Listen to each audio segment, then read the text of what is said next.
They put a gun to the mob boss' head and demanded to know where the 20-year-old girl was hiding. For 30 years, Alec Victor built an untouchable and deadly criminal empire, but tonight, held hostage in his own study, he chose silence over giving up the young American bride he acquired. He thought he was taking a brutal beating to save her life. He didn't realize she was already in the kitchen, hunting his attackers in the dark. Picture this, guys. You get a note shoved under your hotel door at 2 a.m. reading, "Marry him or watch your dad disappear." Absolute zero chill. Emily reads this crazy ultimatum, marches straight over to her dad's room, kicks the door wide open, and demands to know what on earth he did. And bro, Robert is already on the floor, not praying, but straight up begging, shaking like a leaf. That is the exact moment it hits her. This was never some innocent business trip. Listen, you and I both know that when the people closest to us start acting shady, it is time to pack your bags and run. Always trust your gut, folks. Because family can absolutely sell you out.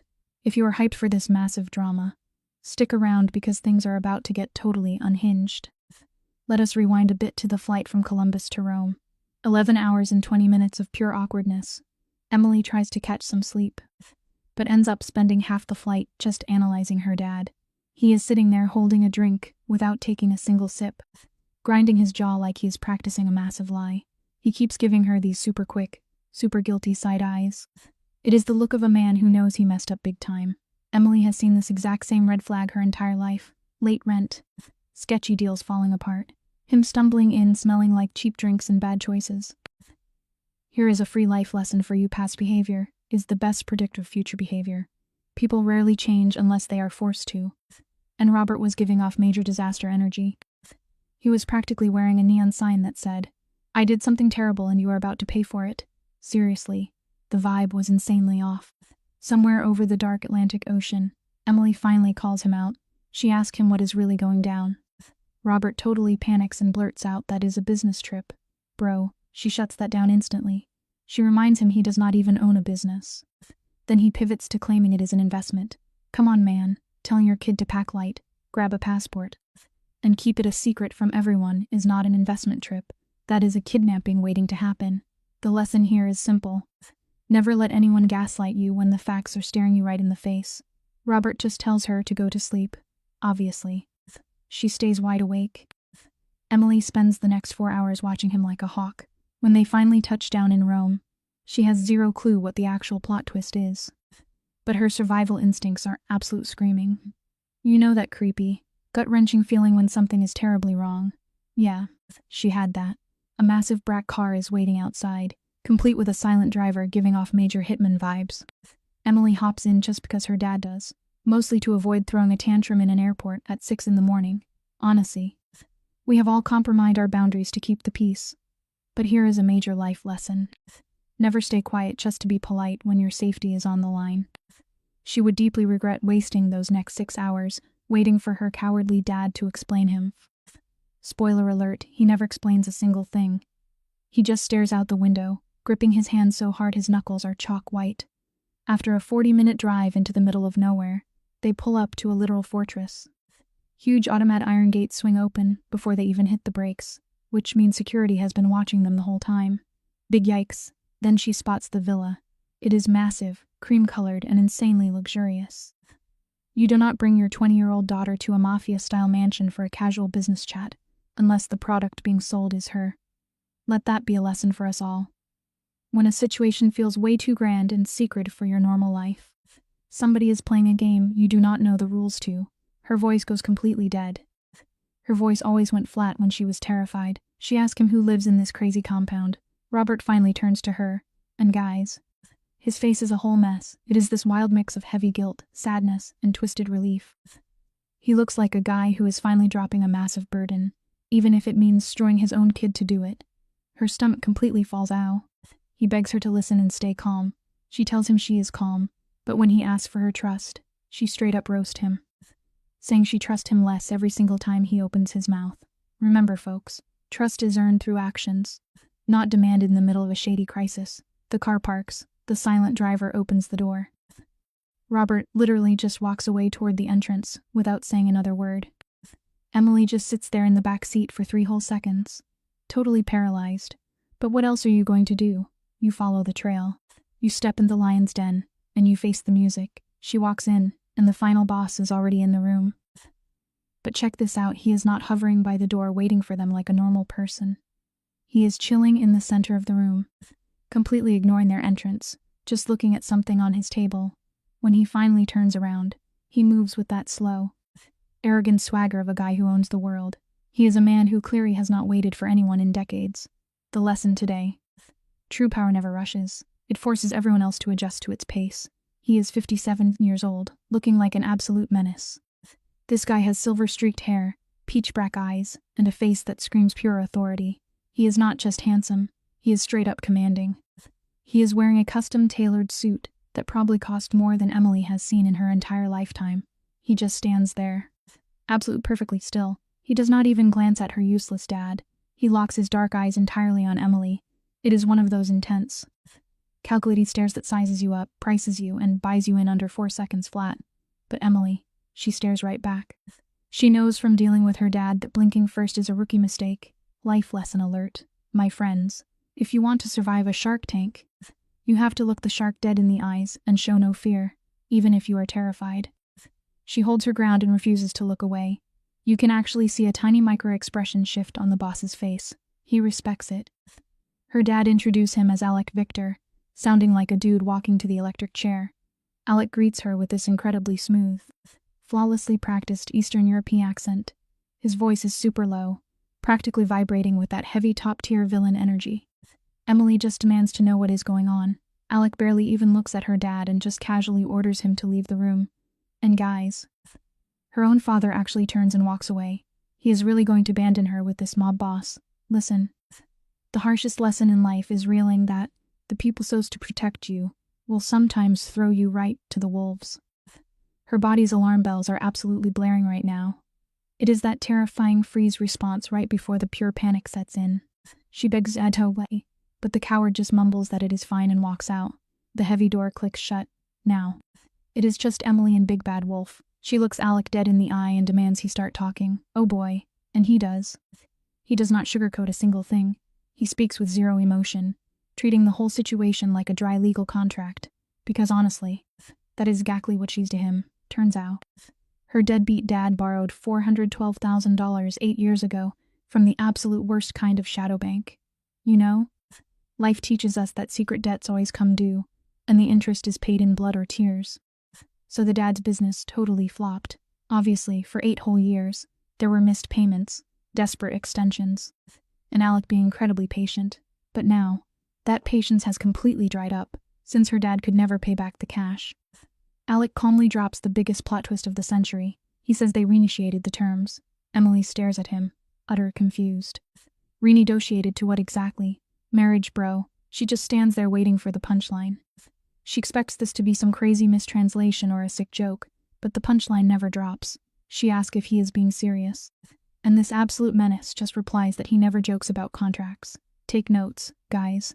When a toxic person tells you exactly who they are, believe them the very first time. She does the mental math right to his face. Is 20, he is 57. She calls him out on the insanely creepy 37-year age gap, asking how he could possibly think this was a normal deal. But Alec hits her with the ultimate reverse card. He looks her dead in the eye and says calm at it. Boom. Betrayal level over 9,000.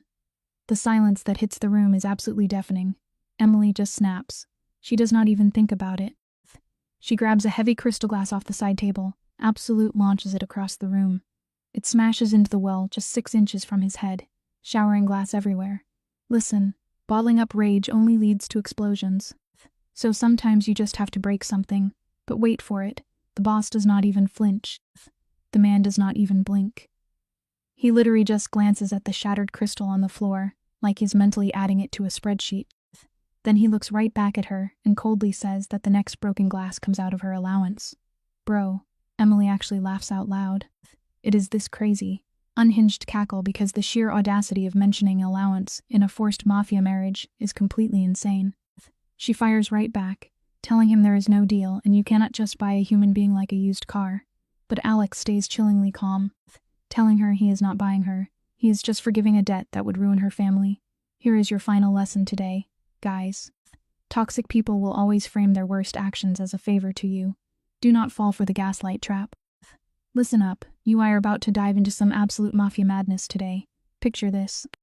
Emily looks this powerful boss dead in the eye and says her family is already ruined the second her dad tried to fix things. The boss coldly asks what her genius plan is then. She storms off to find her old man. He is hiding down the hall, looking totally defeated. Guys, his face is wild. It is not just guilt or shame, Emily knows those looks. She grew up with a dad who constantly messed up. But this is the face of a guy who made the worst choice of his entire existence and realized he cannot lie his way out of it. Honestly, it is a hard truth, but sometimes the people who are supposed to protect us let us down the absolute most. Emily is vibrating with rage. She demands he tell her it is a lie, begging him to say she understood this insane plot twist. But her dad croaks out that he cannot do that. His voice is shattered. Emily rushes him. Standing over this broken man with her hand shaking like crazy, she yells that he should have just told her. Whatever mafia debt this was, they could have figured it out together. But then he drops the bomb. $400,000. He says it completely dead inside. Where were they going to magically spawn $400,000? He tells her the mob threatened to collect another way, and he knew their brutal reputation. It goes to show. Running from your problems just creates a much bigger monster waiting for you at the end of the road. The dad tries to play the victim card here. He claims Emily is all he has. And he literally thought handing her over to this mafia kingpin would keep her safe. What kind of twisted logic is that? He assumed the boss's wealth would protect her. Emily is absolutely disgusted. Her voice drops into super cold, terrifying tone. She looks right at him and says, "You sold your own daughter to the mob and just crossed your fingers." He whines that he had zero choices left. But she shuts him down instantly. She warns him never to speak that garbage again, then storms out. She has no clue where she is running. Just that she has escaped is a harsh lesson, guys. The most painful betrayals usually come from the exact people who claim they are doing it for your own good. Emily manages to find a door leading outside and desperately gasps for air. She is out on this gorgeous terrace, staring at the epic skyline of Rome in the morning light. She is thinking about how wild it is that the world can look so incredibly beautiful, while her actual life is a burning dumpster fire. Then, she hears the door click. She knows who it is before she even turns around. Alec Victor, the big bad mafia don himself, steps out. He does not crowd her, but his presence is huge, like a sudden drop in temperature before a massive storm. He just stands there, totally undeniable. He casually tells her she needs to eat since she has been traveling nonstop. Honestly, finding a moment of calm during a total crisis is important. But you always have to keep your guard up when the enemy starts acting nice. Emily is not having any of it. She snaps at him to stop. She whips around and tells this mafia boss that he does not get to play the caring host. He does not get to act concerned when he is the evil mastermind who built this whole trap. But Alec just stares right back, completely unfazed. He drops a harsh truth. He says her dad built this mess, and he is just offering a way out when she calls him out. Saying his way out obviously benefits him. Alec just nods and says yes, of boom. That raw honesty totally throws Emily off balance. She was ready for the classic villain speech, the toxic gaslighting these powerful guys always use. Instead, he just owns it. It proves a solid point in life. A straightforward enemy is sometimes way easier to deal with than a lying friend. She turns back to the garden and lays down the law. She tells him this is not some chess move or a negotiation tactic. She vows she will never agree to his terms, not today, not ever. No matter what sketchy contract her dad signed or how much power Alec thinks he holds, she will fight him tooth and nail.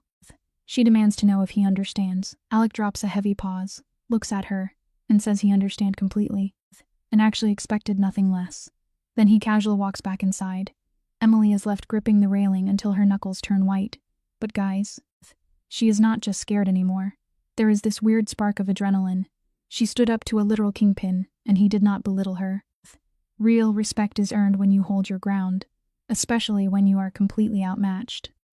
She just dropped an absolute refusal on a man, holding every single winning card, and instead of crushing her, he acknowledged her strength.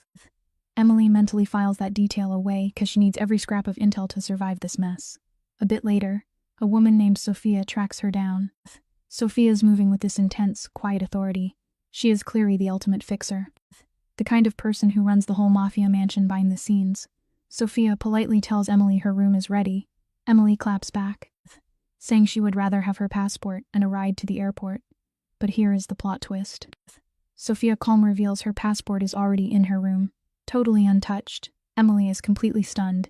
It is a good reminder to stay sharp, 'cause sometimes your enemy's kindness is their best weapon. Sophia repeats it perfectly. The passport is right in her bag. She says Mr. Victor wants Emily to know she is not a prisoner here. Emily immediately tests the waters, asking if she can walk out. Sophia hesitates for a split second and says he would prefer she didn't. Emily snaps back that preferring is not the same as letting her leave. For a brief second, Sophia's icy professional mask lips. When Emily gets to her massive, sunlit room, her backpack is right there. She rips it open, grabs the passport, and checks it like her life depends on it. It is real.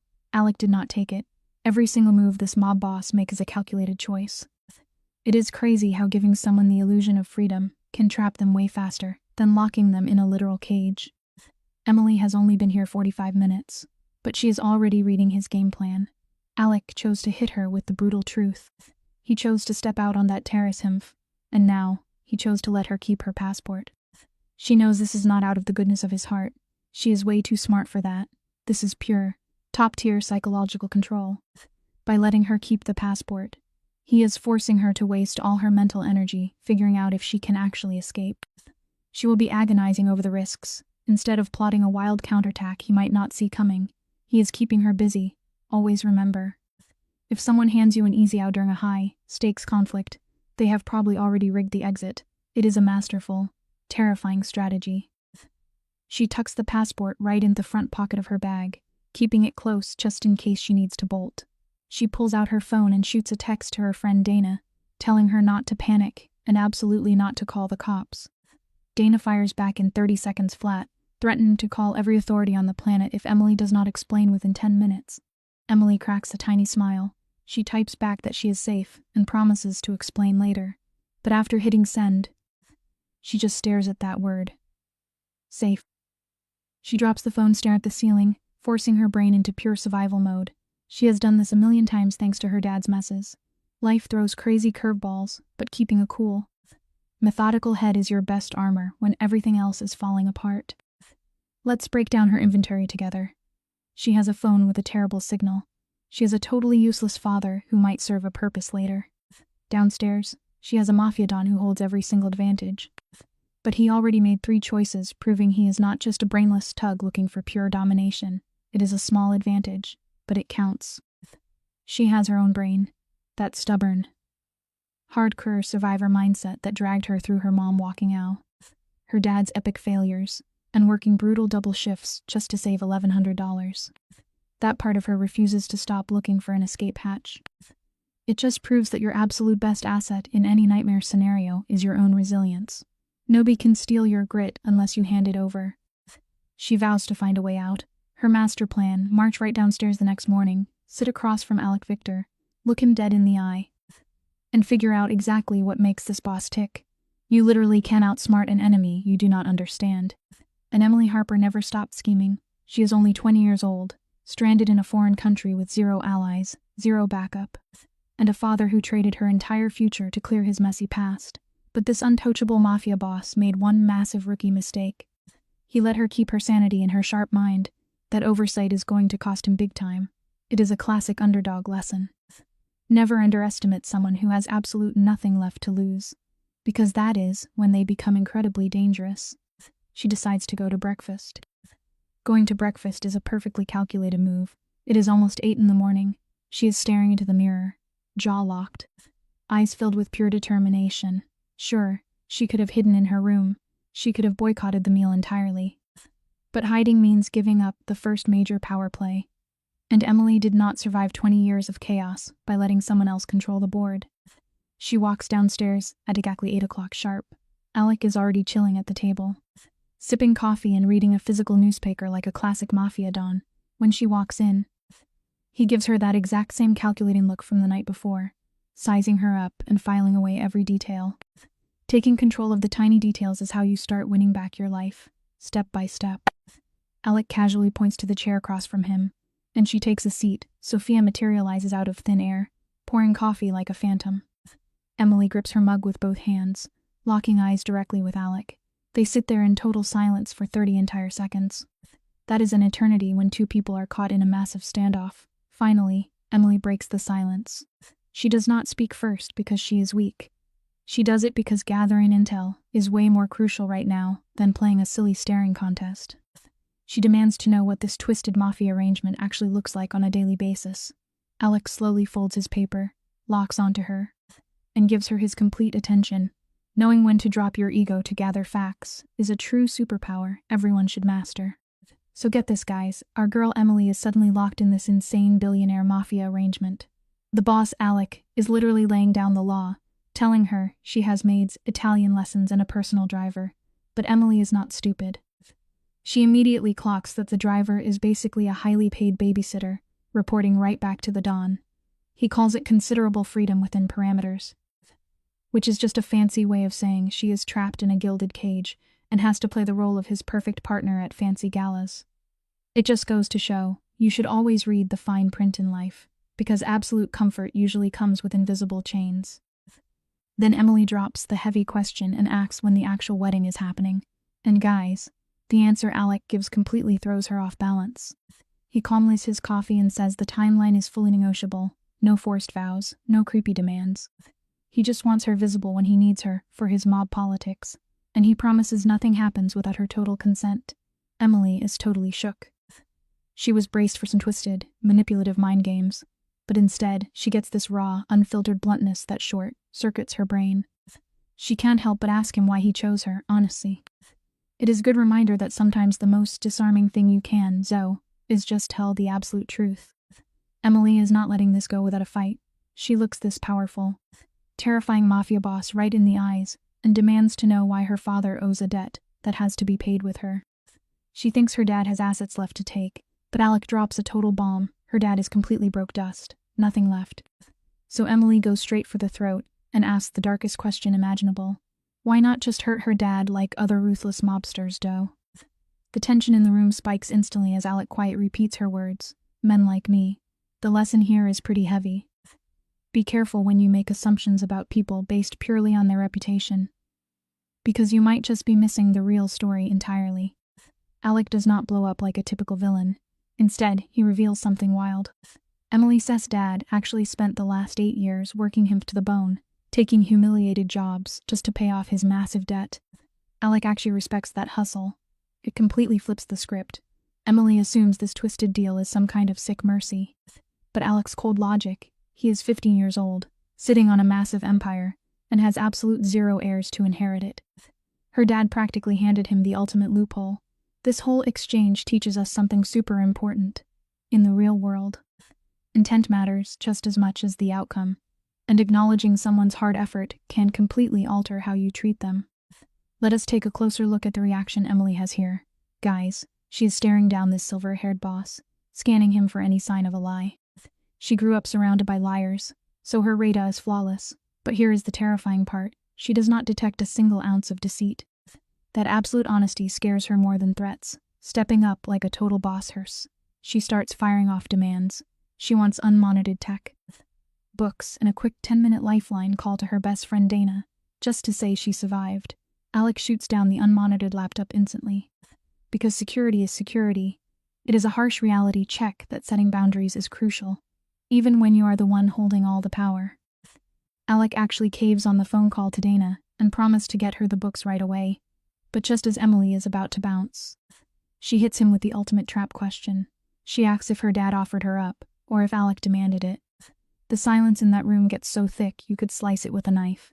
Alec tries to deflect, but Emily stands her ground, demanding to know the truth. Finally, he confesses the brutal reality: her own father was the one who threw her under the bus. And Alec just signed the paperwork.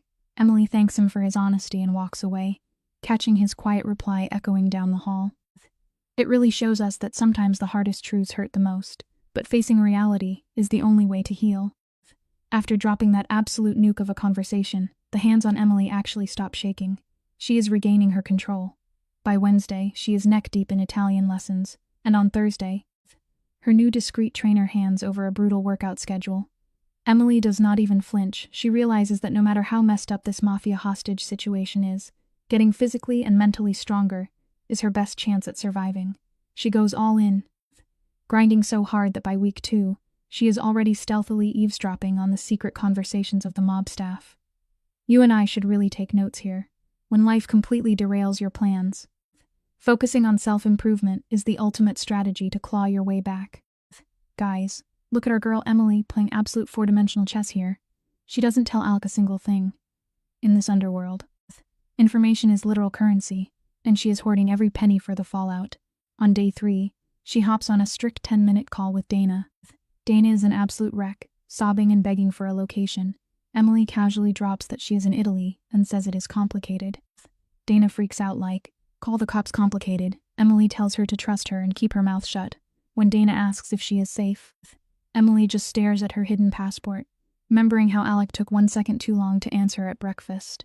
Lesson here: always trust your gut when someone hesitates. That 1 second of silence tells you everything you need to know. Emily tells Dana she thinks she is safe, but we all know that is definitely not a yes. She promised to call back. And Dana gives her exactly 2 weeks before she catches a flight to Italy hers. Emily hangs up, takes a deep breath, and goes full boss mode. She tracks down Sophia and drops a wild reading list, 12 specific books. We are talking Italian law, contract theory, and literally how criminal syndicates are structured, plus 3 novels, because a girl needs an escape to survive those dark nights. Sophia doesn't even blink and delivers the whole stack by 7. Then comes day 11, and the plot thickens. Alec hits her with a social event warning 3 days out. Listen up, you and I both know knowledge is power. Always edge eat yours before the sharks come biting. Alec delivers the news about this Friday dinner in his usual cold, absolute boss way. He drops it as a pure fact. But there is totally a hidden test underneath. He says he wants her to meet some business associates. Emily, completely unfazed, asks what kind of business. Alec looks her dead in the eye and says it is the kind that doesn't like questions at the dinner table.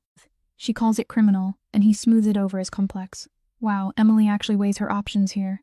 Refusing keeps her safe, but going lets her see the real Alec Viator in his natural mob habitat. She agrees to go, but tells him she needs a dress since she didn't pack for a mafia gala.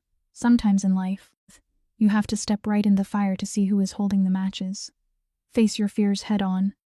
The very next morning, Sophia shows up with 3 stun dress options. Emily is so smart here. She picks the simplest, darkest one. It perfectly screams that she is present, but absolutely not performing for these mobsters. But here is the creepy part: it fits her like a glove. That means someone has been watching her very closely, and she locks that detail away. The dinner itself is insane. 12 heavy hitters, sitting around a massive table, dripping in old money, sipping expensive wine. They are swapping seamlessly between English, Italian, and secret languages like they own the world. Take a note from Emily here, guys. When you enter a room where everyone wants to intimidate you, the absolute best armor you can wear is quiet confidence. For the first hour, Emily sits right next to the boss himself and says absolutely nothing. She is just scanning the room, gathering pure intel. She watches how the entire table revolve around Alec. It is not just raw fear, though you can definitely feel that bubbling under the surface. It is this intense, gravitational speaks. Everyone shuts up. When he is silent, the whole vibe of the room shifts. Then, this older, heavy-set mobster with cold-lit eyes leans across the table and calls her the American girl. He thinks he can bully her, but Emily stares right in his soul and drops her name, then fires back, "And who are you?" The table freezes in total shock. Stand your ground. People, you teach others exactly how to treat you, so never let anyone disrespect you. Listen up, guys. This is a masterclass in mafia power dynamics. These underworld heavyweights expect total fear. But Emily looks this enforcer dead in the eye. He flashes a freezing smile. "I am Dimitri," he says. Then tests her by asking what she thinks of their boss, Alec. She casually roasts the size of Alec's house, getting actual laughs from the back of the room. Dimitri is fuming now. He demands to know what she thinks of Alec as a man. The whole table goes dead silent, waiting for her to crack. But Emily just taps her wine glass and drops a truth bomb. She says Alec values honesty. Make him either admirable or highly dangerous. Here is a simple life lesson for you. When aggressive people try to back you into a corner, calm confidence is your absolute greatest shield. The room goes completely dead silent, absolute crickets. Then Alec, the mafia boss, lets out this sound. It is not quite a full laugh, but it is getting there. Dimitri just stares at Emily, leans back, and mutters that she is interesting. then literally ignores her the rest of the night. Fast forward to the car ride home. The tension is crazy thick. Alec finally asks if her savage move was dangerous or admirable. Emily does not even blink. She tells him she did it on purpose to prove Dimitri's little mind games do not work on her.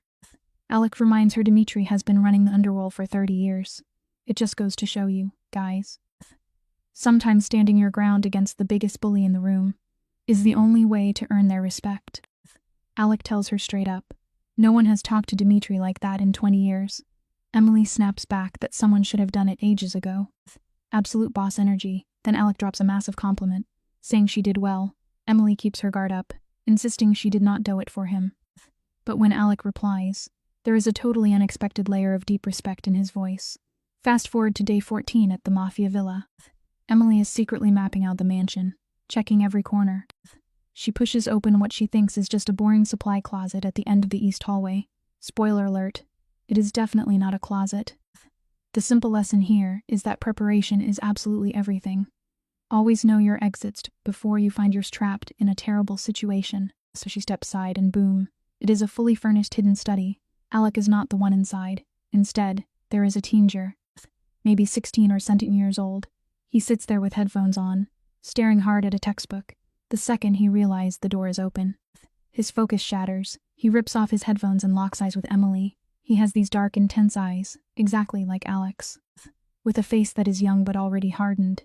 His accent, a lighter version of the boss's. When Emily asks who he is, the kid straightens up and drops the name Nikolai. It is a wild reminder that everyone has hidden chapters in their story. You can never truly know what heavy secret someone is protecting behind closed doors until you accidentally stumble right in them. The kid looks right at her and says Alec Victor is his father. You guys, the plot twist is insane. Emily's whole world just spins out of control. The ruthless mafia boss actually has a 16-year-old son hiding in a secret room. Literally nobody mentioned this kid.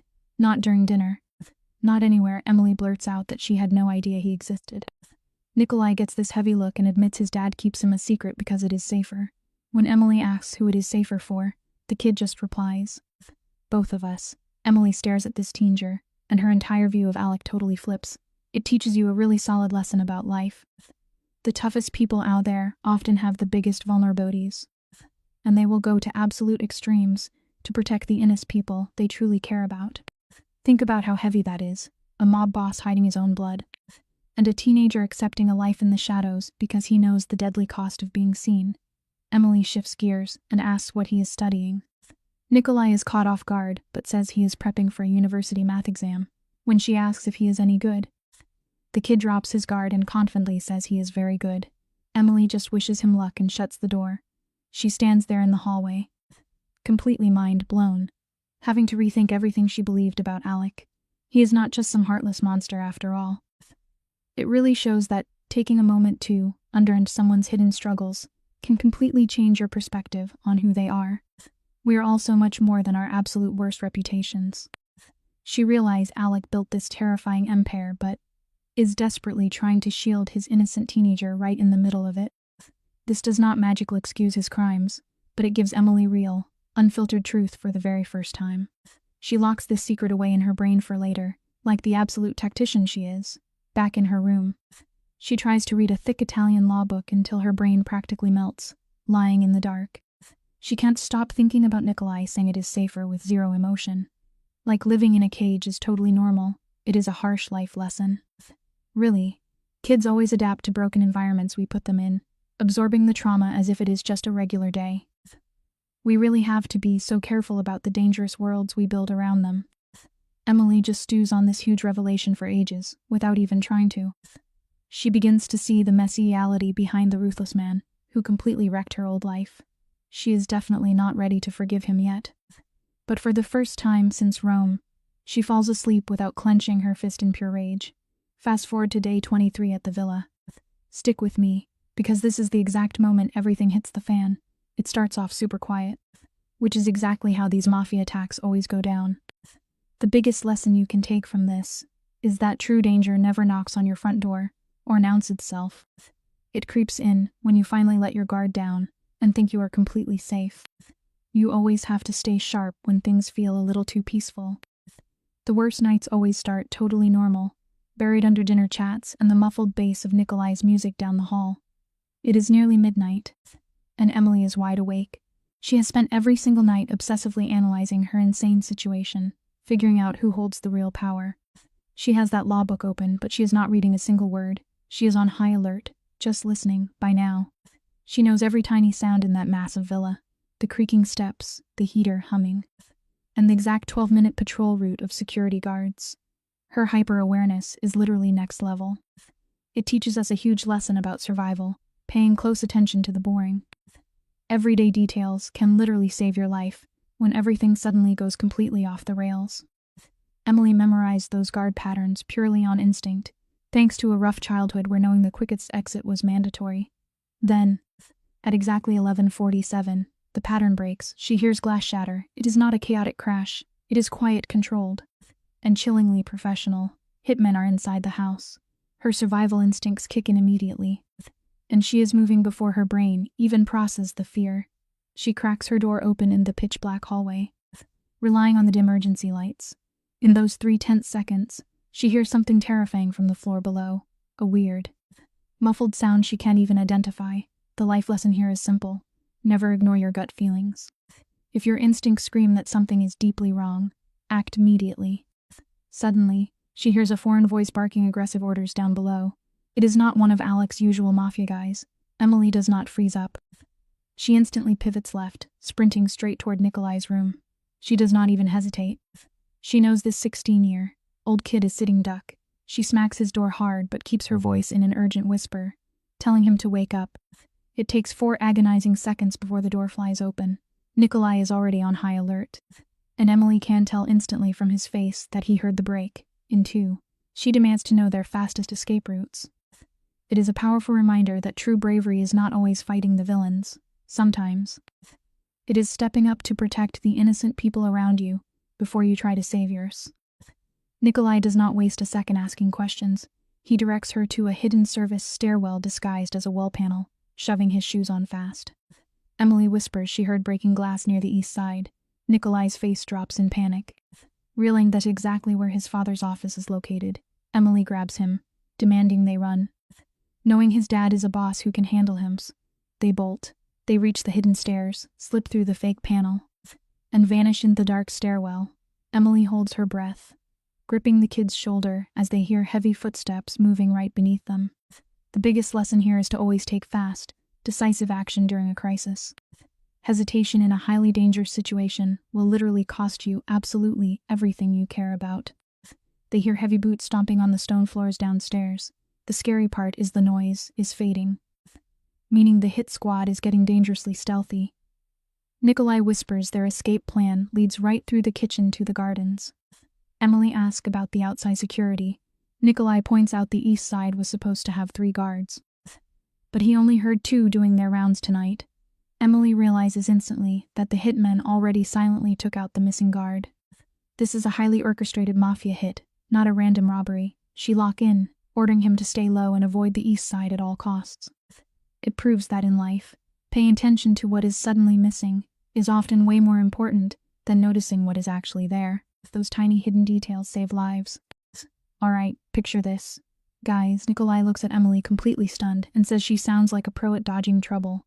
Her response: straight fire. She tells him she grew up broke in Ohio, which is basically survival of the fittest. They sneak downstairs in the pitch-black kitchen. Emily navigates purely by memory, like an absolute boss, because she spent the last 3 weeks mapping out every inch of this mansion. You and I both know preparation is the ultimate weapon, right? That is the real lesson here. Always do your homework. Suddenly, Alex, his voice bleeds through the well. No panic, just that ice-cold, tightly wound tone of a dangerous man handling a massive threat. He drops the ultimate hammer. You came to my house.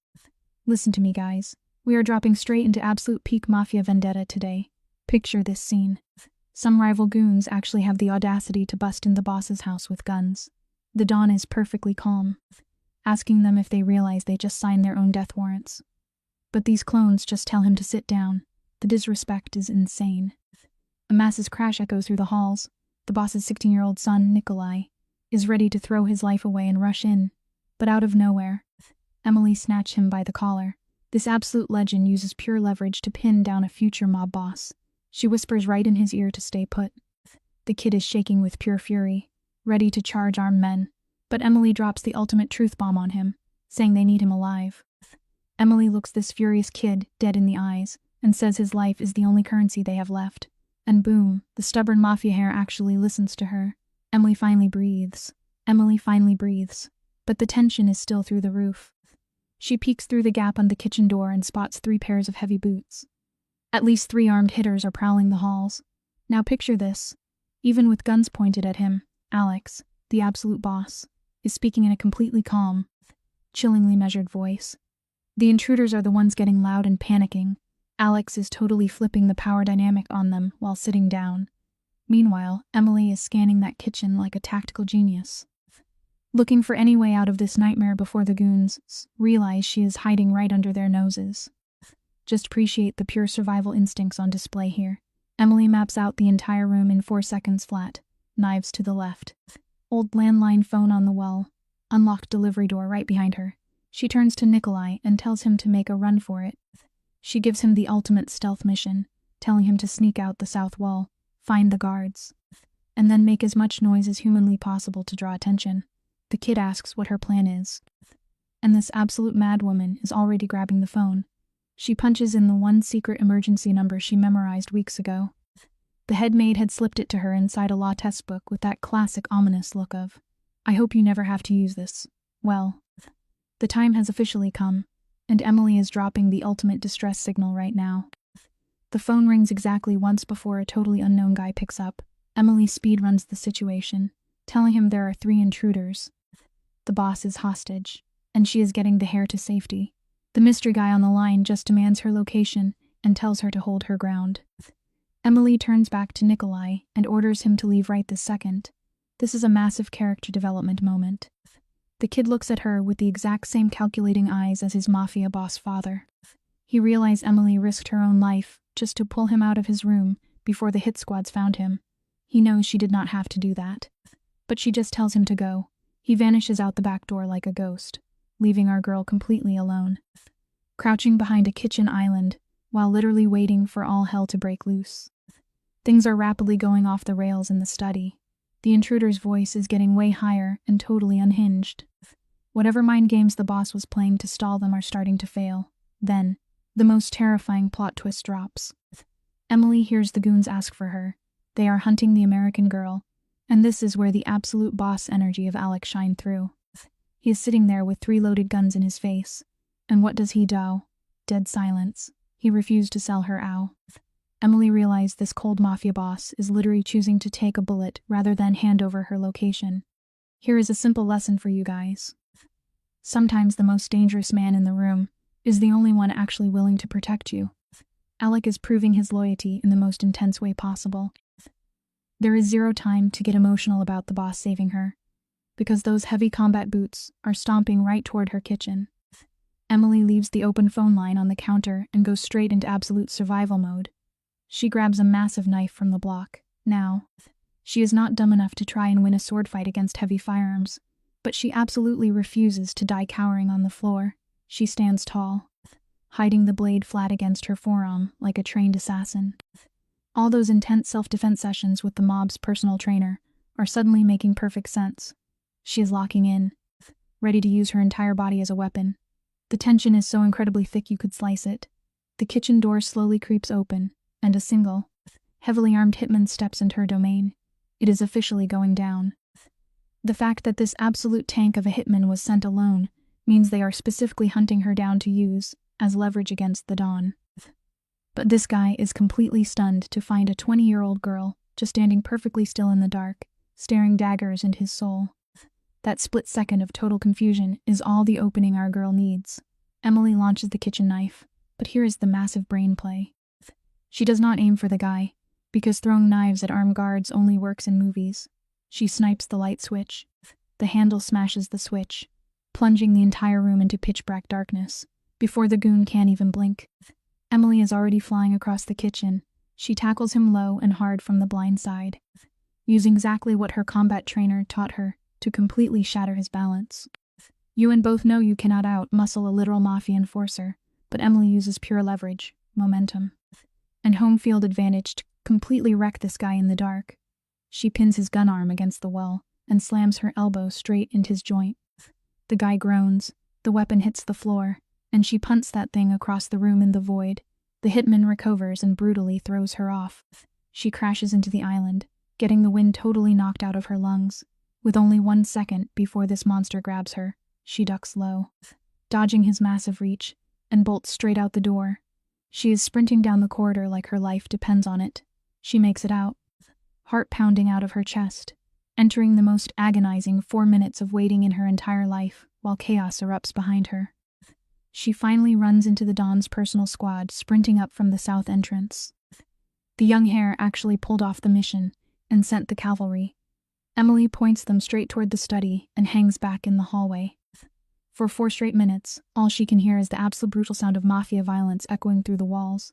Just pure, unseen chaos. Then, dead silence. Suddenly, she hears Alec's voice, completely steady, casually giving cleanup orders like he just finished a business meeting. And the boss steps out.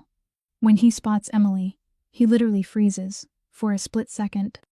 This completely untouchable mafia kingpin looks at her with pure, unfiltered relief. It is that raw look of a man who thought he lost everything, right before he slaps his icy, professional mask back on. The boss looks at her and states that she is not hurt, but you can hear the desperate question hidden underneath his tone. Emily holds her ground, totally steady, and tells him she is fine and that his men secured the kitchen hitman. Then she hits him with the biggest news. She looks him dead in the eyes and says his son is completely safe. When she says that, Alec's entire facade almost shatters. An emotion so deep and intense flashes across his face that it defies explanation. He literally has to stare at the ceiling for 2 seconds, just to stop him from breaking down, before locking his ice stare back into place. He realizes she ran straight into danger to save his 16-year-old boy before she even thought about saving herself. Emily tells him straight up. She will absolutely never apologize for protecting his kid. Alec just soft replies that he is not angry at all. The hallway is swarming with his enforcers now. Absolute chaos everywhere. But to Emily, the entire world just fades to background noise. The adrenaline crash finally hits her like a freight train, and she starts violently shaking. She was a total stone-cold warrior during the fight, but now her hands will not stop trembling. And of course, the boss notices immediately, because this mastermind literally misses nothing. He steps right up to her and does the absolute last thing you would expect from a ruthless mobster. He gently wraps his warm hands over hers, holding them perfectly steady for 5 seconds just to ground her. Then, boom. The emotional walls go right back up. He steps away, fully professional again, and orders his staff to escort her safely back to her room. Before she leaves, Emily demands to know who sent the hit squad. Alec drops one single, bone-chilling word, Dimitri. His voice is so cold it could literally freeze a room. He explains that the slimy rival boss from their recent dinner party decided some verbal disrespect was not enough of a test. Emily suddenly flashes back to that heavy-set dude staring her down at the table. She thought she had just embarrassed him, but no. That absolute creep was running a full threat assessment on her. She slowly realizes this massive shootout happened just because of what she said at dinner. But Alec corrects her with the ultimate mafia logic. He says Dimitri didn't attack because of her words. He sent heavily armed goons because he looked at this young, innocent girl and foolishly thought she was the Don's biggest vulnerability. You and I are going to unpack this massive revelation together. Alec tells her the enemy wanted to use her to destroy his empire, but they were dead wrong about her being weak. Emily pieced it all together like an absolute genius. She looks at the boss and says, "He was testing to see if you cared about me enough to exploit it." And Alec just says, "Yes." She tells him that now the enemy knows the truth. But this time, there is zero mafia calculation in his voice, just pure, raw honesty. The hitmen were sent to see if the cold-hearted boss would break to keep her safe, by refusing to give up her location in that study. Alec basically confessed his feelings to the entire underworld. The enemy was right all along. Never forget. True loyalty is when someone is willing to risk their empire to keep you safe. Alright guys, stick with me here because the tension in this mafia house is literally off the charts. Emily looks the boss dead in the eye and tells him they will talk tomorrow. Total boss move. She heads upstairs and finds the mob Herr Himpf, Nikolai, waiting out her door. The kid is still in his shoes, hair totally wrecked. Jaw clenched tight because he is terrified but too proud to admit it. She asks if he is okay. He mumbles yes, but then drops the heavy stuff. He tells her she did not have to risk her neck to save him, adding that normal people run for their lives when they see his father's dark world. Emily just leans on the wall, staring at this kid who grew up locked inside a dangerous, rich bubble. Life lesson here. Guys, sometimes the people with the most money and power are absolutely starving for just one real friend. Emily looks at him and drops the coolest line. She says, "I am not most people." Nikolai looks up. And for the absolute first time since she busted into his life 3 weeks ago, the kid actually smiles. It is a quick, crooked little grin that finally makes him look like a normal teenager instead of a mafia robot. He agrees with her and heads off to bed. Meanwhile, Emily ducks in her own room, sits in the pitch dark, and completely loses her cool. She is doing the deep breathing drills her old trainer, Marco, taught her, desperately trying to slow down her racing heart. All she can think about is the boss, Alec, wrapping his massive hand over hers for 5 whole seconds. It just goes to show that you can put up the absolute toughest front in the world, but your racing heart is always going to tell you the real truth. She can't stop thinking about how steady his hand was, and more importantly, how Alec refused to rat her out when his enemies demanded to know where she was hiding. Emily is super smart, so she is analyzing this purely as raw data. She knows the difference between a guy reacting on instinct and what his actual character is. She realizes the boss did not just lock her in a cage in a moment of extreme pressure, with absolutely zero audience and nothing to gain. He chose to protect her. This completely shatters the image of the ruthless monster she expected to deal with when she first landed in Rome. This guy is a walking plot twist, completely breaking all the mafia rules, because at the end of the day, true character is exactly what a person does when nobody else is watching them. Emily is completely spinning out because she has no idea what to do with the real Alec. Forget the insane age gap. Forget the dangerous mafia arrangement. She is confused about the man himself. This is the exact same guy who gave her straight answers every single time.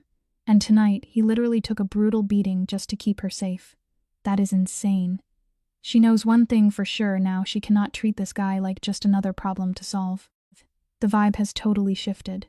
She is no longer looking at him as an enemy or a wall blocking her path.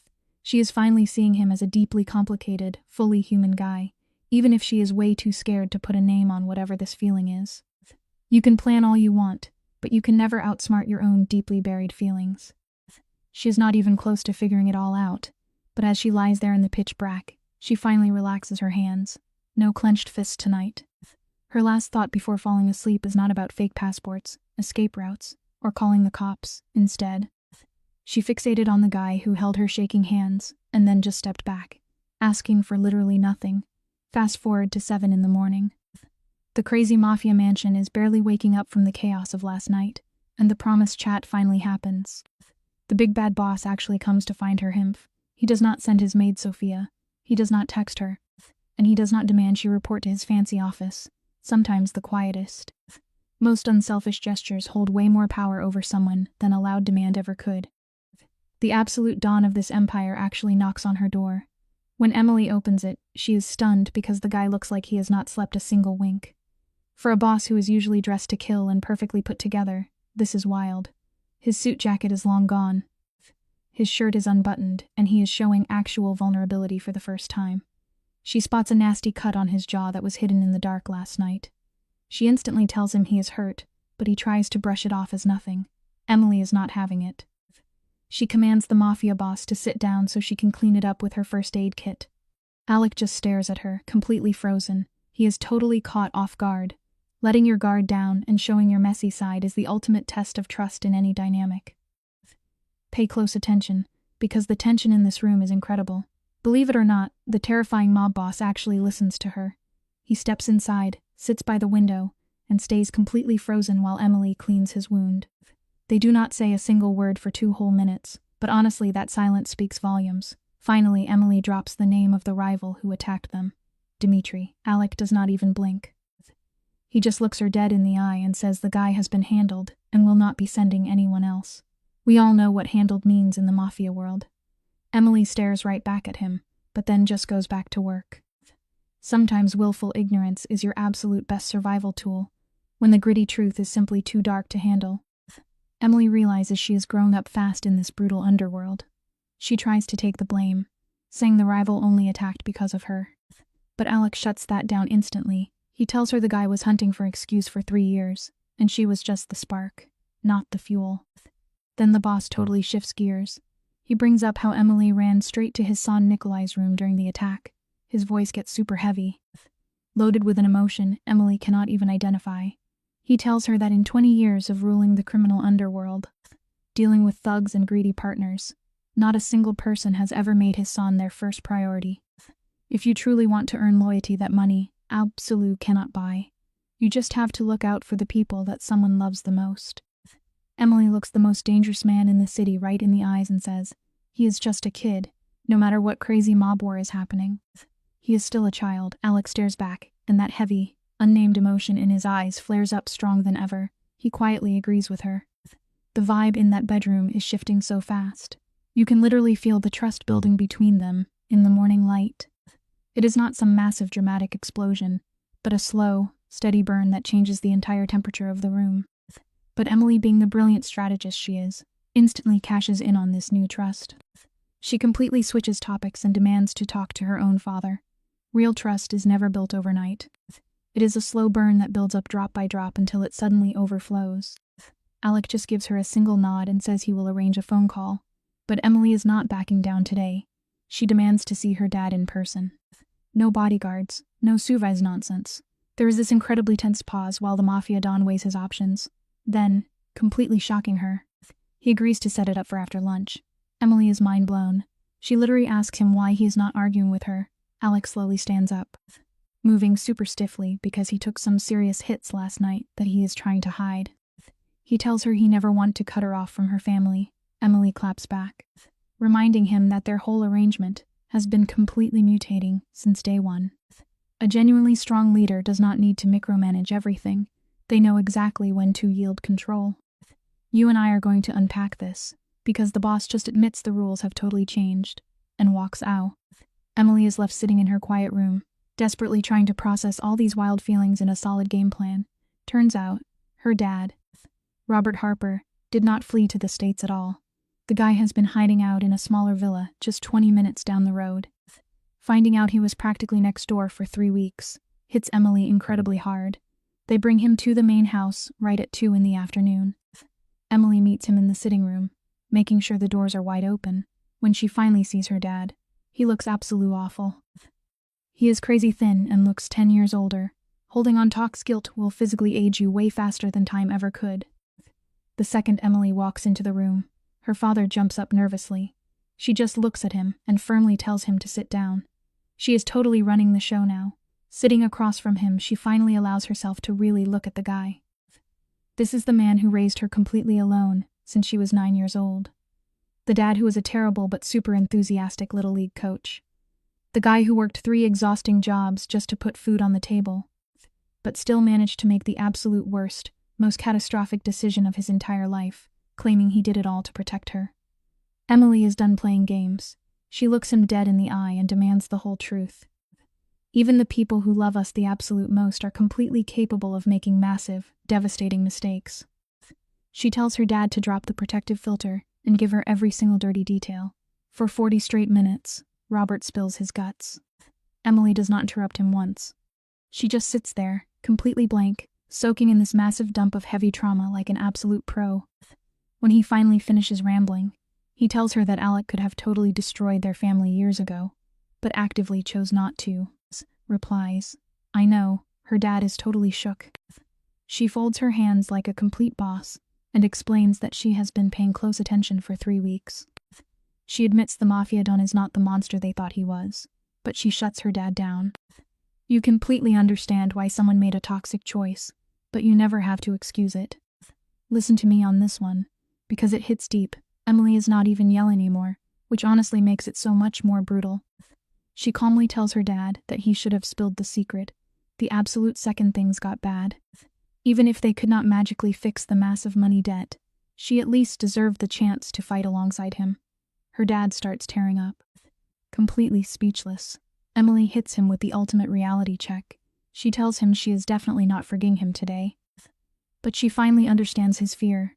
She knows he made a desperate choice in the dark and convinced him he was being a hero. But he has to live with the guilt that it was never really for her. Real love is facing the ugliest truths together as a team, not hiding them in the dark. You know, sometimes in life, you make sacrifices for others. But there are moments when you realize those choices were never truly yours to begin with. Emily felt that raw truth when she spoke to her father. Robert, he just uttered a soft "I know," barely a whisper, as if the weight of his actions settled on him.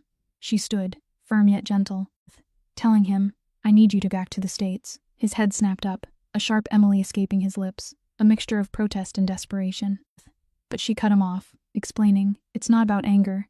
It's because having you 20 minutes away, helpless and worried, isn't good for either of us, and it certainly isn't good for you." Her gaze softened as she urged him, "Go home, Dad.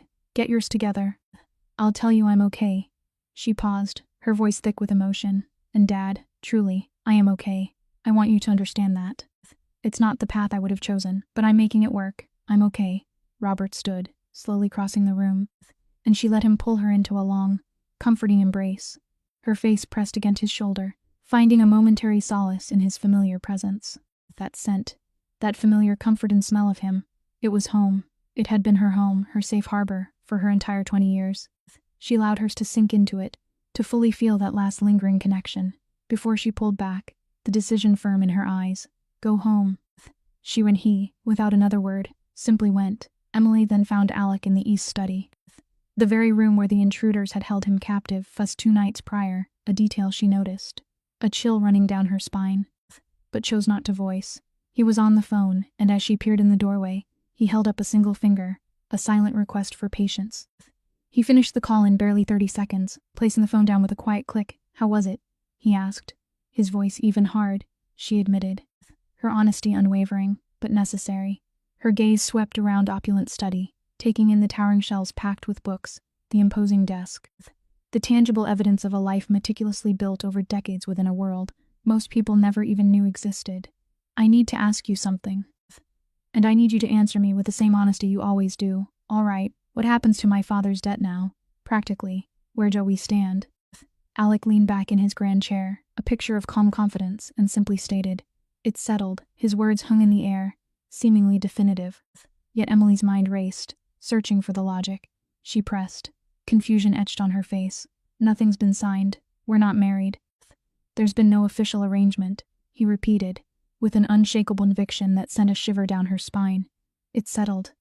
I cleared it 3 weeks ago." Emily stared, her mind struggling to process this revelation. "You cleared it, before anything was decided?" "Yes," he confirmed, his gaze unwavering, meeting hers directly. "Why?" she demanded, the single word brimming with a mix of disbelief and dawning realization. He held her eyes, his response measured, "Because the debt was real. And the threat to your father was very real. And I wasn't going to leave that hanging over you as a tool." "That's not," he paused, carefully choosing his next words. A rare moment of vulnerability from a man who rarely spoke of such things. "That's not how I want this to be." The silence in the room became absolute, profound, like a heavy blanket settling over everything. Emily slowly, deliberately, sat in the chair opposite his desk, her mind reeling. The implications of his words began to sink in, chilling and profound. "So, I was never actually trapped," she murmured, the statement half question, half stark realization. "The debt is cleared. I could have just left at any point." Alec's voice was quiet, almost a confession. "The passport was always in your bag. That was intentional." A sudden intensity in her gaze. "Everything is intentional with you, isn't it?" she challenged, the edge in her tone unmistakable. "Then what is this? Alec, what have the last 3 weeks even been? What exactly are you asking for?" If not a transactional arrangement. Alec remained silent for a long, drawn-out moment, his thoughts hidden behind an unreadable facade. His voice was level, almost impossibly calm, but Emily, having learned his subtle tells, could discern the currents beneath that controlled surface. "I asked your father for you because I believed it was a transaction," he admitted, a surprising layer of honesty in his words. "An arrangement, practical, clean, mutually beneficial in very specific ways. I thought." He paused again, a beat of true reflection. "I was not expecting you to be." "What does that even mean?" Emily asked, a flicker of something she dared not name stirring within her. Alec chose his words with meticulous precision, as if each one held immense weight. "It means, he began, "that you are not what I planned for. You are not," he cut him off, clearly struggling to articulate a sentiment he rarely, if ever, allowed him to feel. "I've spent 30 years building something, Emily, what I've done, and what that means for anyone close to me. I've never, not once, permitted myself to want something that I hadn't meticulously calculated, analyzed, and controlled." He looked at her directly, his dark eyes intense, revealing a vulnerability she hadn't seen before. "You, however, have considerably broken that long-standing habit." Emily's heart was doing something wild and erratic, a sensation she consciously chose not to dissect. She quickly interjected, her voice firm. "Alec, I'm not asking you to feel something you don't genuinely feel. I'm not asking you to stay because of an arrangement, or a debt, or anything at all, except your own uncoerced choice. It's a good lesson for us all. Isn't it? True connection only blossoms when both sides are genuinely willing." "That's what I should have said from the very beginning, and I didn't," Emily continued, the raw honesty clear in her voice. She paused, a brief, almost imperceptible hesitation. "Because I wasn't honest with myself yet about what I actually wanted." The quiet, powerful question hung in the air between them, dropping like an irreversible truth. "And what you actually want?" Emily asked, her voice barely a whisper, yet it resonated with immense weight. He held her gaze, a profound sincerity in his dark eyes. "I want you to be here," he stated, his voice calm, resolute. "That's all. Not because of your father's past mistakes. Not because of any financial obligation. Just because you genuinely want to be here. By your own free will." Emily looked at this man, silver-haired, radiating a power that, even now, sometimes sent a shiver of fear through her. Yet his honesty, time and again, continued to catch her off guard, surprising her in ways she hadn't thought possible. She thought about the young woman who had arrived just 3 weeks prior, clutching her worn backpack, her meager $1,100, and her fist clenched tight against a hostile world. It's a vivid reminder that sometimes, the true path to freedom isn't found in escape, but embracing unexpected choice.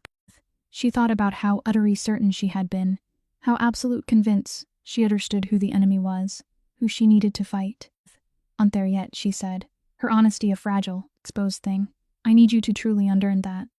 I can't tell you right now that I'm choosing this, but I can tell you this, I'm not running." A subtle shift, barely perceptible, passed over Alec's stoic face. "That's enough," his voice a balm. "It's not a love story," Emily countered. "Not yet, anyway. I don't know what it is," he admitted, his gaze steady. "Neither do I," she confessed, and the raw, unexpected honesty of that statement, a 7-year-old man, a man who had controlled every room he'd ever stepped into. Admitting such a profound lack of knowing was, strangely, the most disarming thing he had ever said to her. She stood, moving toward the door, but paused just before exiting. "The night of the attack," she said, her back still to him, her voice low, "when they demanded to know where I was. You didn't tell them. We all face moments when the truth is difficult to speak. But the integrity of silent protection can speak volumes louder than any words."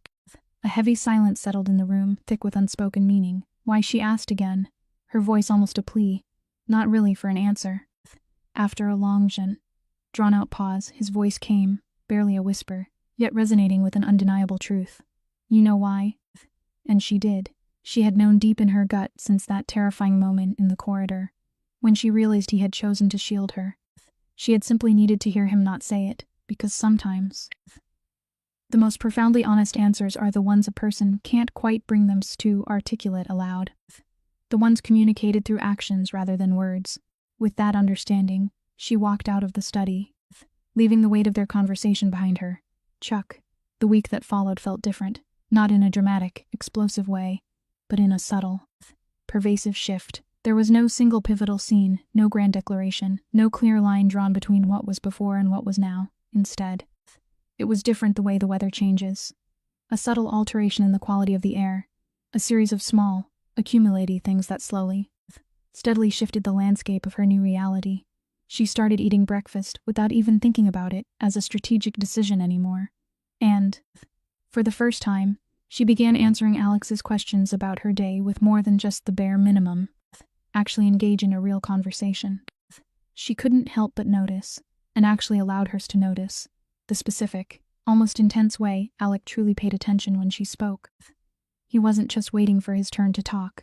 a common performance she'd seen from countless powerful individuals over the decades. He was actually listening, genuinely absorbing her words. A rare trait from someone who had probably sat through endless meetings filled with people, merely feigning engagement. Then, something else shifted. Nikolai started peering at breakfast. To this, as Sophia's carefully neutral expression subtly conveyed, was definitely not his usual habit. He would sit directly across from Emily and engage her in lively debates about mathematics. Specifically, whether the inherent elegance of a proof truly mattered if the ultimate answer was correct.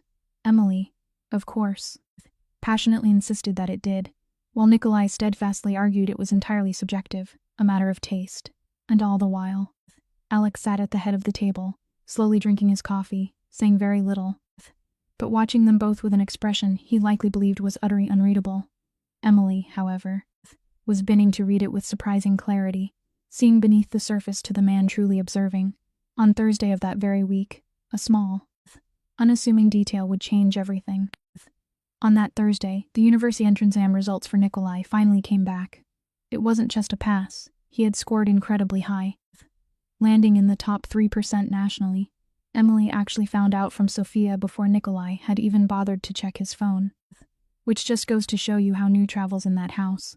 She immediately went to find him, and there he was, standing in the corridor outside his study, phone clutched in his hand, utterly still. It was that specific kind of stillness.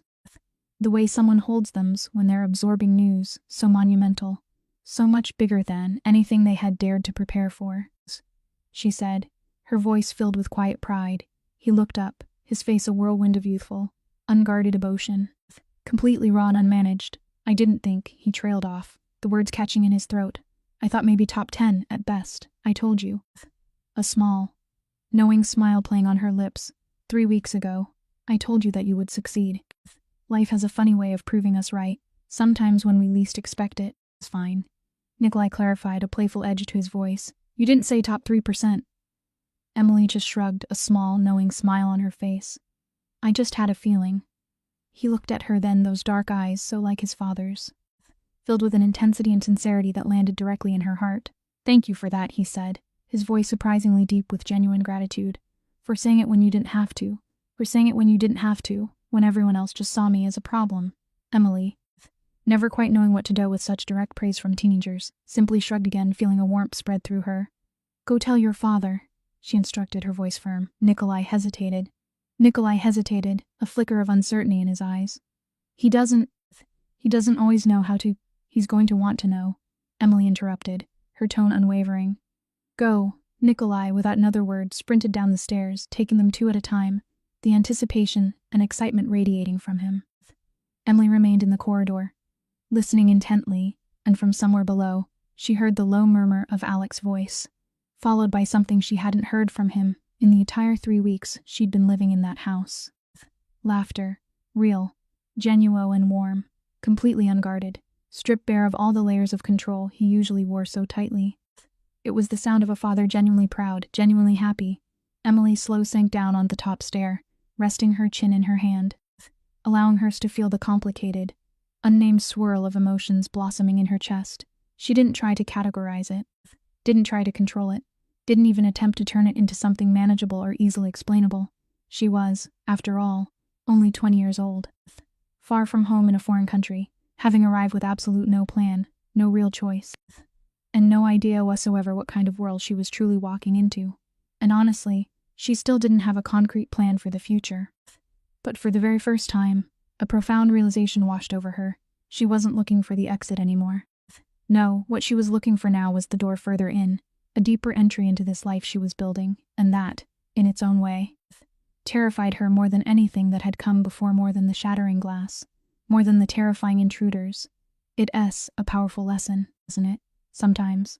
The most daunting step is the one that leads you deeper into the unknown, right into the heart of where you truly belong. This realization hits her harder than anything her terrible father ever did. Up until now, everything bad had just happened to her.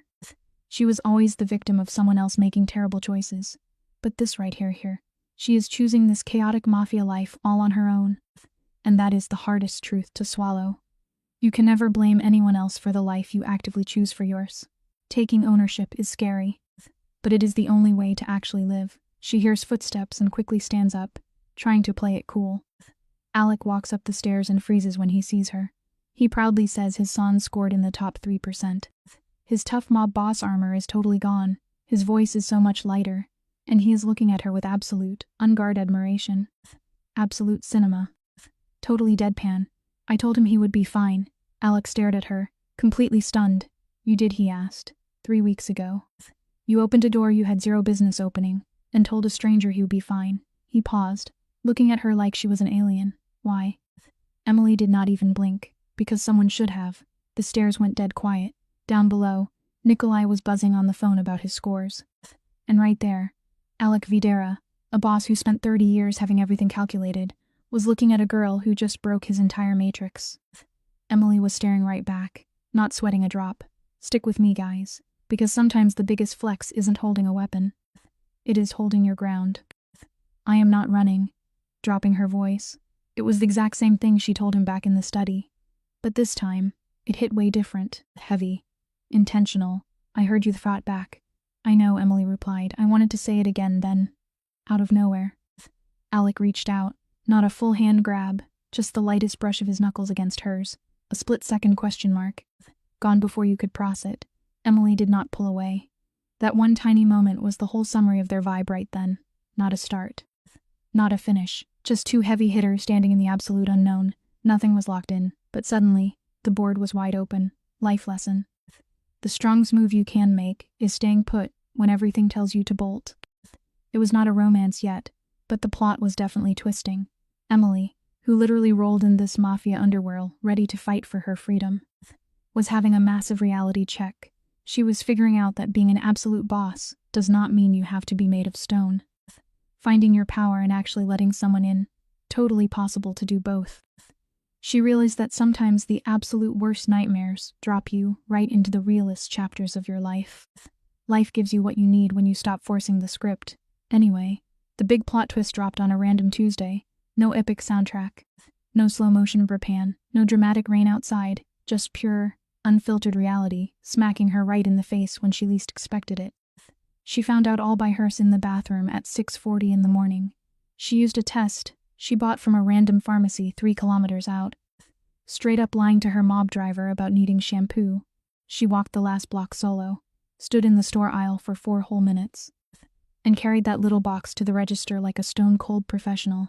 But let me tell you, it was a massive deal. She sat on the edge of that cold bathtub, stared at the plastic stick, and her brain just flatlined, not empty. But that terrifying freeze, when your entire life path violently changes lanes and your brain struggles to catch up. She was only 20 years old. It just proves that no matter how much you plan, one single moment can completely rip up your entire blueprint. She had been surviving in Italy for 11 crazy weeks. They were not married yet. The big mafia wedding had been hyped up, delayed, and talked about on a loop, but honestly, neither of them was rushing it. They were circling the idea like pros, knowing that if you force something delicate, it shatters. The real kicker, she had not even told Alec she was staying for good. She just kept saying she was not running. By the 3rd time, she did not even have to say it. It was just the new reality, totally unspoken. She stared at that test for what felt like centuries.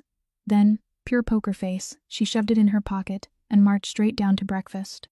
Alec was already there. Life lesson. True commitment never needs a loud announcement. It just becomes obvious over time. Tube hair open. Black coffee.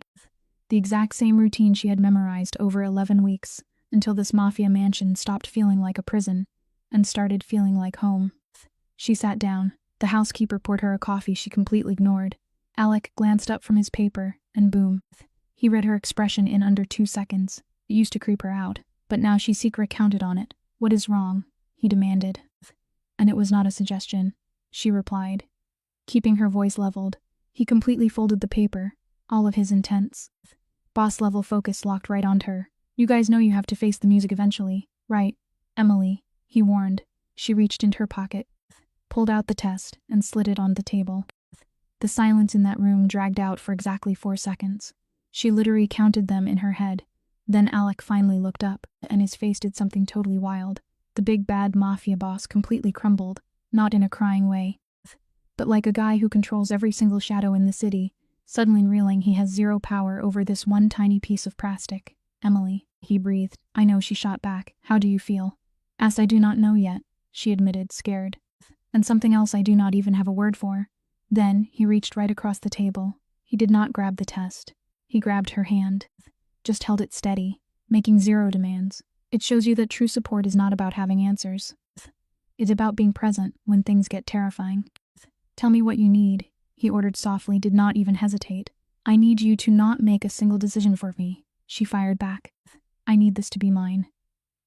Yes, she locked eyes with him, and I need to know that if I choose this life, the Mafia wedding, staying here, all of it, it is because I actually chose it. She pointed right at the plastic test. Not because of this. Not because I felt trapped into it. Alex stared her down, his gaze totally unwavering. I know the exact difference. He told her straight up. Do you? Yes, he replied. I have known the difference since the very first morning you sat at this table and demanded answers instead of throwing a tantrum. Real power is setting boundaries and making sure nobody crosses them. You have been calling your own shots since the second you walked through my doors, Alec told her. I am absolutely not taking that from you now. Emily stared down at his hand covering hers. Her brain flashed through the last 11 weeks. The heavy contract law books. The brutal Italian lessons. Getting trained by Marco, the mob enforcer. She thought about the shattered glass in the hallway and how this ruthless man actually protected her. She thought about the tension on the stairs and the weight of her own words. I am not running, she said. And this time, it was the absolute final time she would ever need to say it. Alec flipped her hand over and gripped it for real. You see, trust is not given overnight. It is built piece by piece until you stop looking for the nearest exit. I know. Alec sealing the deal. Later that exact afternoon, Emily picked up the phone and dialed her father. He answered on the second ring, which basically meant he was practically sweating by the phone. Completely drowning in that massive guilt trip, Emily was slowly unboxing.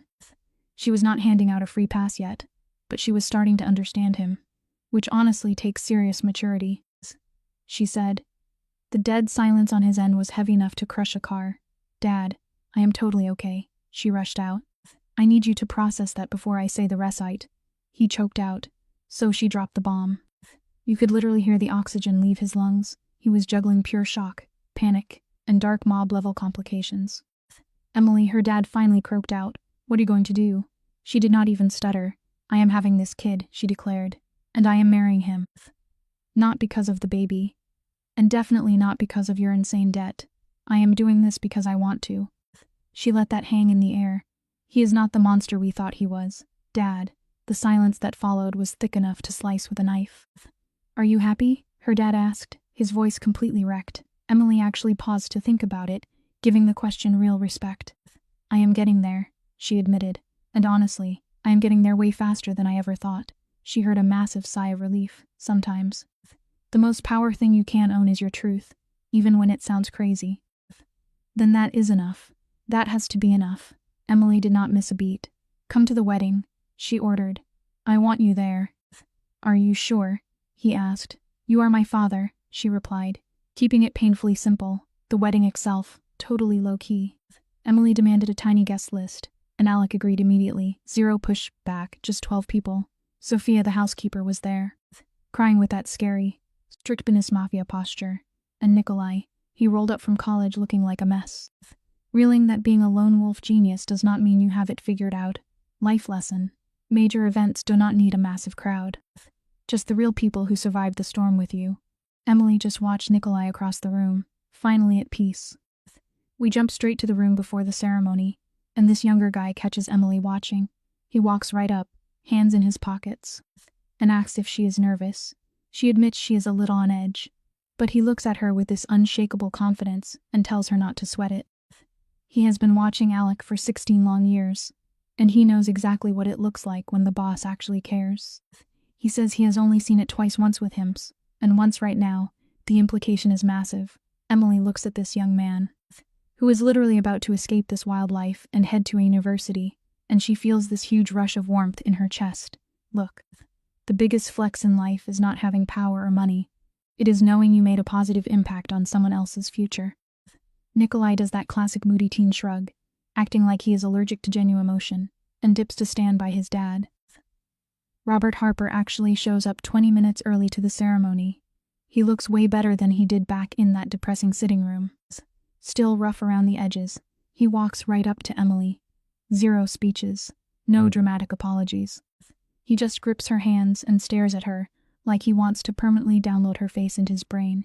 He finally breaks the silence, saying her mom would have had a whole lot to say about this wild setup. Emily actually laughs. A real, genuine laugh.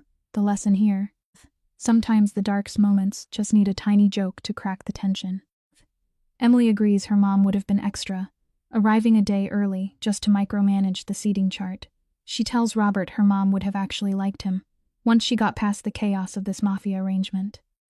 Emily knows her mom respected people who kept it 100% real. Alec would have driven her up the wall, but totally earned her respect in record time. Robert squeezes her hands, telling her he is incredibly sorry and will be apologizing for a very long time. Emily just looks right back at him. She tells him she will be listening, but she is right here. They are okay. Honestly, you and I could learn something huge from this scene. True forgiveness is not about ignoring the messy past. It is simply deciding to finally step forward together. The ceremony is shockingly short, uncomplicated, and real. You know how small moments hit different when they are not performative nonsense for a massive audience. The official speaks Italian, while Sophia translates in a low murmur. Emily nails her part, speaking clearly. Then it is Alec's turn. He delivers his lines while locking eyes with her. Using that intense stare she spent 11 weeks decoding, the man never looks away. The lesson here is that true presence speaks way louder than grand gestures. Later, they are in the courtyard with this gorgeous late afternoon, light hitting everything perfectly. Alec steps up beside her and softly asks how she feels. Emily does not even hesitate. She simply says, "Like my f." So she absolutely means it. Alec stares at her and says that is everything. But wait for it. Because Emily hits him with the ultimate plot twist. She whispers, "Not quite everything," and touches her stomach for a split second. Alec tracks her hand, and when he looks back up, his stoic mafia boss persona crumbles. All that ruthless control vanishes. He looks like a man completely blindsided by his own life, and softly agrees. The real lesson here: no matter how carefully you plan, the best moments are the ones that catch you totally off guard. Fast forward 3 weeks. Emily is digging through Alec's legitimate business documents. Not the shady underground crime stuff, but 30 years of totally clean property holdings and massive legal investments. She demanded to understand his empire, and he agreed so fast it was obvious he was waiting for her to ask. But then she finds the file. It is not even hidden, guys. It is sitting right there in a drawer she was told to check. Inside a folder literally labeled with her name. Inside is a legal document dated just 3 days after she first touched down in Italy. She reads it twice, goes completely rigid, and marches out to find Alec. He is in the garden handling boss business on the phone. But the second he catches her lethal expression, he hangs up immediately.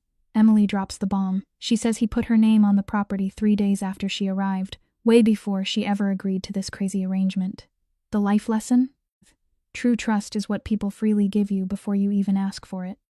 Alec looks at the pavered and says yes, the Rome apartment, the Florence house, the villa, and a bank account loaded with enough cash to make her dad's debt look like pocket change. Emily is stunned and asks him why. Alec calmly explains that if she grabbed her passport and made a run for it, he wanted her to leave with real power. Not because of their twisted deal, but because she deserved it. Emily realized he was giving her a golden parachute, while simultaneously begging her to stay. He did not tell her because that would have turned it into a cheap negotiation, and he refused to play it that way. You and I need to remember this truth. Real generosity is never a bargaining chip. It is simply a gift given with absolutely zero strings attached. He wanted that wealth to be hers no matter what. Emily stands there. Reeling, she spent 11 grueling weeks, thinking she had to hustle to build an advantage and fight for her agency. Meanwhile, this absolute madman had left the front door wide open since day 3. Never once use it to manipulate her. She slowly tells him he is a very unusual man. Alec smirks, saying he is not sure if that is a compliment, but he does not care. Emily slaps the document down and tells him she is not going anywhere. Alec says now she knows she has a clear document choice. But Emily claps back, saying she always had the choice because her passport was in her bag since night 1. The real takeaway here: true power is not about forcing someone to stay. It is about giving them every reason to never leave. Alec nods, But they both know this hit's different, but just an emergency. But this money was a solid foundation. He gave her the ultimate power to stay as an absolute equal in a dangerous world that used to be entirely his. Emily calls him out, saying he planned this genius move from the beginning. Alec smooth corrects her. He only hoped, because he was never certain about her. She was wildly unpredictable, and she still constant surprises him. Emily stares at this man who completely blew up her old life, handed her the tools to rebuild it, put a baby in her, and somehow became the most brutally honest person she ever met. The lesson? The people who shatter your reality are sometimes the exact ones who help you build a much stronger one. Emily hits him with a reality check. She says she needs to call her friend, Dana. Dana has been waiting for the real tea for 11 weeks, so Emily owes her an hour of straight gossip. Emily tucks that massive document under her arm and casually mentions they need to fix up the Florence house. Because she has major opinions about the study, you should see Alec's reaction. Something shifts deep in his stoic mafia face. He asks, amused, if she has opinions about the study. She fires back that she has opinions about literally everything, which he should have known in the first 15 minutes. A totally unguarded, massive smile finally breaks across his face. The lesson here. The absolute best thing you can give your partner is just unapologetically being your chaotic, highly opinionated self. It is the smile of a guy who finally stopped fighting his own happiness. Cut to the phone call, and Dana picks up on the absolute first ring. She uses Emily's full government name and gives her exactly 30 seconds to explain the last 11 weeks. Or she is flying out to Italy to throw hands. Emily just kicks her feet up in a room that finally feels like her own territory. She tells Dane to get comfortable because this is going to take a while. Dana demands to know if the news is good or bad. Emily pauses. She thinks about the insane mafia drama, the Rome airports, a glass violently shattered against a wall, and a dangerous Dawn who held her hands until the shaking stopped. Life tip. Sometimes the most beautiful chapters of your story start with absolute, unhinged chaos. Her mind flashes through it all, the tense moments, the gentle touches, and that insane document dated 3 days after she landed. She compares the terrified girl who stepped off that plane to the boss she is right now. She did not choose this mafia life at first, but now she would choose it 100 times over. She tells Dane it was both bad and good, but now, it is just good. Flash forward 6 months later. Alec, the untouchable crime boss, is standing in a hospital corridor for the first time ever. The guy literally does not know what to do with his hands. He casually handles mob intruders and deadly negotiations without his heart rate spiking.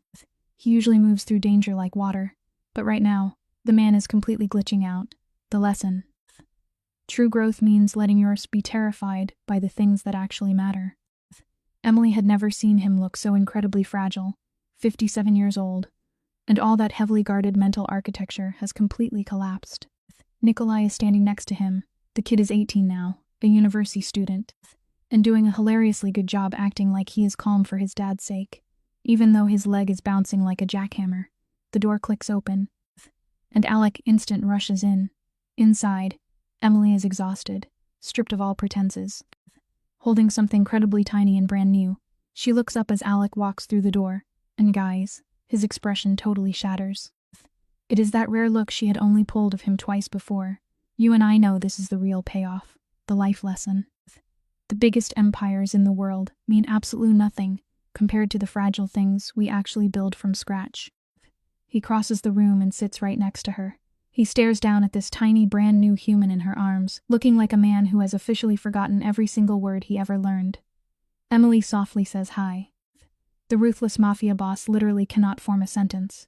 Emily has never seen him this speechless, so she just soaks in the pure emotion of it. She smiles and whispers that the baby has his eyes. Outside, the corridor is buzzing with normal hospital noise, and Nikolai is out there doing an award-winning performance of a guy who is definitely not crying. But inside that room, it is just the two of them, and this brand new little girl who has absolutely zero clue what kind of wild world she just joined. The ultimate life lesson here is simple.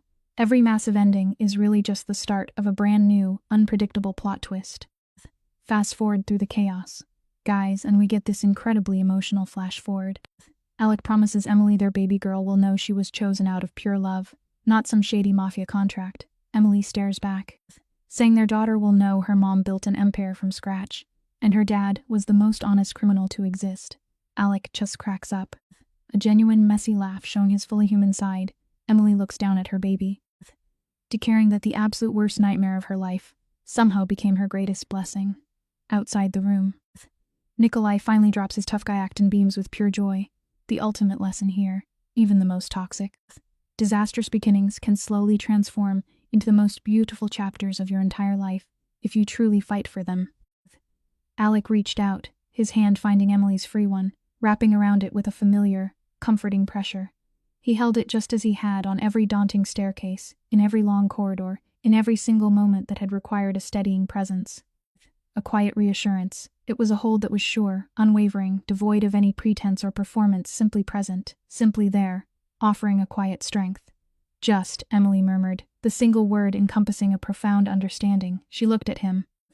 And in that moment, with the complete, uncomplicated clarity that only comes when you've chosen something with every fiber of your being, she knew. She was exactly where she had decided to be. Not where her father's desperate debt had cornered her. Not where fear, or brute force, or the relentless circumstances of her life had placed her. Not where anyone else's story had tried to write her destiny. No, she was here because she had chosen it, consciously, with her eyes wide open, her mind clear, and everything she had painstakingly built over 20 years of learning how to be strong enough to also embrace a softer, more vulnerable path. It's a beautiful reminder that our most significant choices are those we make for ourselves, armed with our own strength and clarity, allowing us to define our own narrative. Guys, think about how wild this journey has been. Emily first touched down in Rome with clenched fists, ready to run for her life now. She is literally walking away with a daughter and an entirely unexpected Mafia family. She realized the most insane, powerful move she ever made was not surviving the attacks or outsmarting the mob bosses at the dinner table. Her ultimate power move she stay when no one forced her to. Not Alec Viator, not her father, not anyone. That choice belonged entirely to her. And honestly, you and I need to remember this for our own lives. Your circumstances might be completely chaotic, but your choices are your own. The moment you take true ownership of your decisions, you strip away the power of anyone trying to control you. Nobody can take that. Emily's story begins with a terrifying situation. She is brought to Rome under false pretenses and discovers that her father has made a marriage arrangement to repay a debt. This moment is shocking because it takes away the most basic human right a person should have, the right to choose their own life. The strongest lesson here is that love, marriage, and loyalty have no real meaning if they are built on pressure. A person cannot be traded, negotiated, or used as payment for someone else's mistakes. Emily understands this immediately. She does not accept the arrangement quietly. She questions, resists, and makes it clear that no contract can own her future. This is an important educational message, especially for young viewers. Sometimes people in power may present control as protection. They may say, "I did this for your safety," or "you have no other option." But safety without freedom is not true safety. Protection without consent can become another form of control. What makes Emily powerful is not physical strength or wealth. It is her refusal to surrender her mind. Even when she is surrounded by people more powerful than herself, she keeps asking questions. She studies the situation, learns the rules, and looks for the truth behind every answer. Later, the story becomes more complicated because Alec does not completely behave like the monster she expected. But that does not erase the lesson. The beginning was wrong because Emily was not given a real choice. The educational lesson is clear. Every person deserves agency. No one should have to earn the right to decide their own future. Choice must come first. Without choice, even beautiful outcomes begin with injustice.